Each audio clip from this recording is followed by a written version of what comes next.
Good afternoon, everybody. Uneducated Economist here.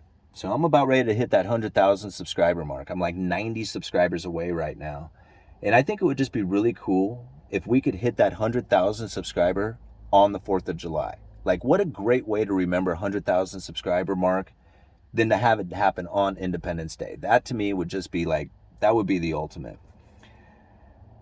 And I can't thank you guys enough. I thank you guys all the time, but really, I never thought this channel would go anywhere. I never thought that I would have 1,000 subscribers, let alone 100,000 subscribers. But yet here we are, and I really feel that this channel is more about the viewership, the people who come here, comment, have the conversation. We have the best. We have the best viewership on economics. As far as any economics channel out there, I really feel that the viewers of this particular channel are the best. Take a look at the comment section. It's full of working class people sharing their thoughts and ideas. I mean, we have financial advisors, CEOs to Fortune 500 companies. Everybody comes to this channel to get the information, to have the conversation, to see what it is that other people are talking about. I put out the idea, I put out the information, but it's more about you. It's more about your comments, your conversations, your view of the economy. I mean, I come up with some stuff that's pretty far outside the box, way outside of like mainstream media stuff, but it's the conversation that we have that's the most important part of this channel. And I really do. I feel that, the viewers of this channel are the best, and I can't thank you guys enough. I mean, we built an amazing platform. Off of this platform, we built an amazing community, and we share some really good ideas and thoughts. And I just don't know what to say about it other than thank you. Thank you so much for being here and helping me get to this sort of level. I mean, YouTube's changed my life. You have changed my life. All the support and the encouragement that you have done. I'm not the same. Like, I am not the same person I once was. And you guys are awesome. Thank you. Let's talk economics. A lot of people ask me, where do I get my information? Like, where do I go? What websites do I go to? I really don't have like any particular place that I go to get information. I just kind of take this shotgun approach to searching out different articles. If I find a topic that I want to read up on, I might go to like 4 or 5 different sources, just random sources, to kind of get an idea of what everybody else is talking about, and maybe pick one of those articles that I feel that is the most in line with what I want to have a conversation about. But this particular freightwaves.com is an excellent place to go to learn about the supply chain and the supply chain breakdown. This is a good article talking, let me see, the title of it is July 1st deemed Bloody Friday in shipping due to stock drops. And they're talking about the freight liners out there, the people who haul those containers that went from $5,000 to $25,000 in order to take them from China to the United States. And I said it a long time ago that I wonder how much inflation we would actually be experiencing if all those containers, all that freight that was sitting outside of the ports was actually flowing through the country and sitting on the shelves. Would we have experienced as much inflation as we did? I said it was more about a supply chain breakdown than it was the monetary policies coming from the Federal Reserve. But it's really difficult for people to kind of wrap their heads around that idea when you have like quantitative easing into the trillions of dollars and inflation starts running rampant. They're like, what is it? 2 and 2 makes 4. What else do you need to look at? But I have been saying it for quite some time that I felt that it was more of a supply chain breakdown and not so much about the monetary policies. Well, now we're starting to see the evidence of that. As the freight starts to flow into the country, inventory levels are starting to rise, and you're going to start seeing prices drop dramatically in order to get this material to flow through the nation. And this article here is pretty much saying the same thing. Listen to this. Friday will be hereby known in shipping as Bloody Friday.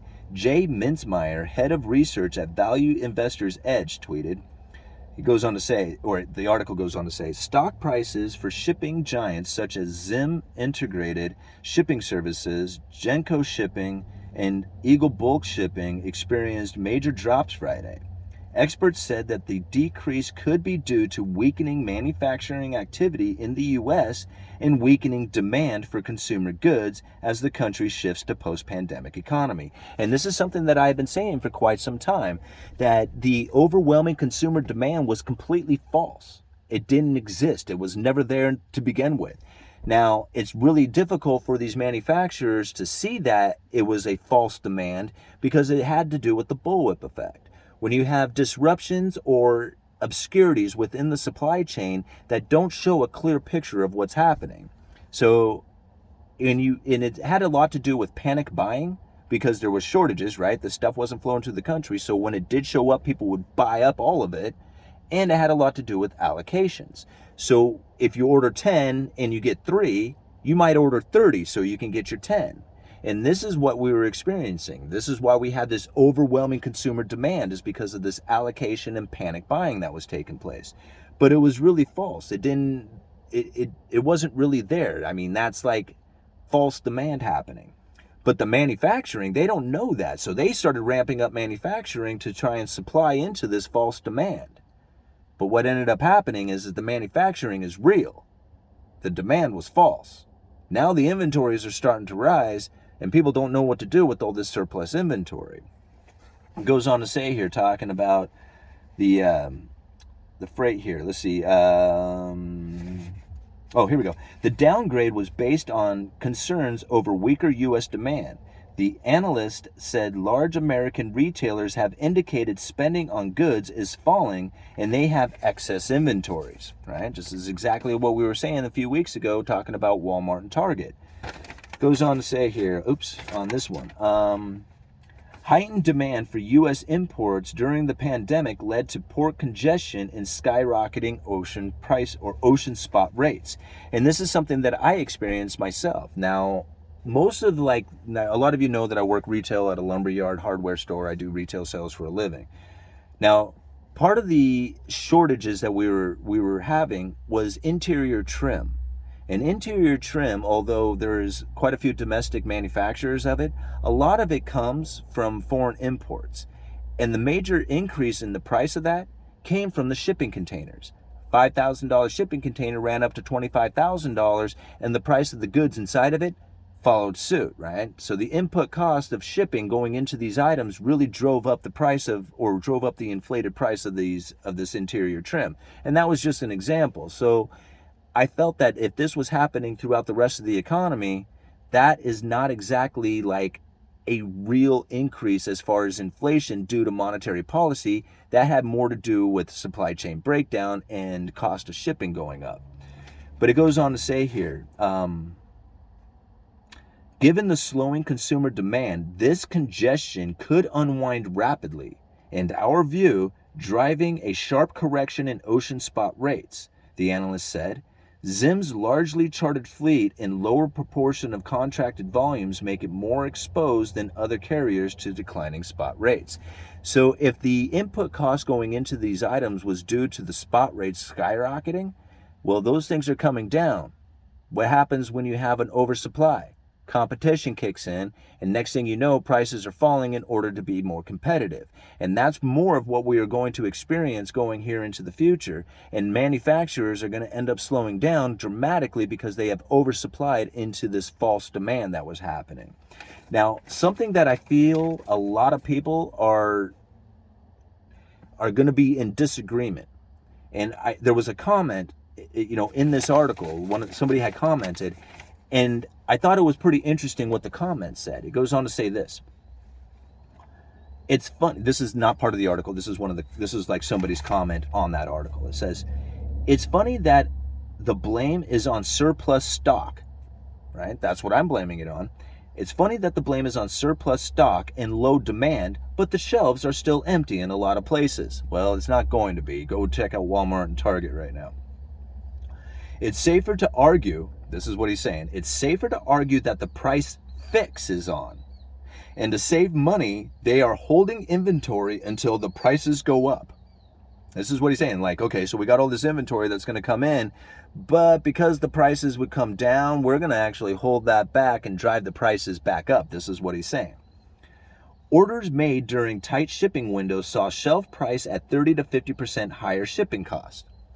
Okay. I don't know if it was quite that, but okay, we'll go with that.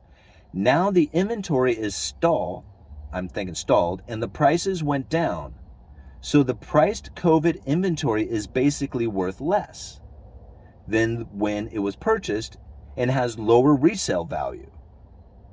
Therefore, they need the carriers to lose the stock, like I guess push it off the ship and let it sink into the bottom of the ocean, and claim insurance against it because selling it would be 30 to 40% loss immediately. The hot potato is permanent detention for overpriced stock. I disagree with that. And the main reason is that the just-in-time supply chain, just-in-time delivery, is by far the cheapest, most efficient way of going about delivering items from the manufacturer to the retailer. Now, when you start stocking stuff, when you have it sitting in ports, when you have it sitting in containers, if you have it sitting in warehouses, but you don't have it on for sale at the retail centers, that's going to cost money. Costs money to store it, costs money to insure it, it costs money in interest. That costs money. That's why the just-in-time delivery system was so efficient and cheap. And anytime that you start holding back on delivering this stuff to the retailers, it's going to cost you that much more money. The only way to fix the problem of oversupply is to drop prices dramatically and get that stuff moving through the nation. The only problem with it is that you have the manufacturers out there who have overexpanded themselves during the big run-up, when they had this overwhelming consumer demand that was completely false. It didn't exist. It never happened out there because of the allocations. You know, you order 10, get 3, you order 30. If you can't get it, you panic buy. You buy it more than you can. That was the real reason why we saw the overwhelming consumer demand. And now we're getting the problems that come from that, because now the demand is gone, but the product are still coming in. Once the manufacturers have no orders coming in or less orders coming in, and they have to deal with their overexpanding, like hiring more people, building up their facilities to deal with this overwhelming consumer demand, they're going to start going out of business. Once all that inventory starts moving through and gets distributed out there to the people, once they buy it all, there's not going to be a whole lot of manufacturers coming in behind them to refill that inventory. So the real shortages have yet to come. All right, I'm going to leave it at that. Thank you, everybody who has subscribed to the channel. Can't wait to hit that 100,000 mark. Take a look down in the description at for the article. Uneducated Economist. You guys let me know.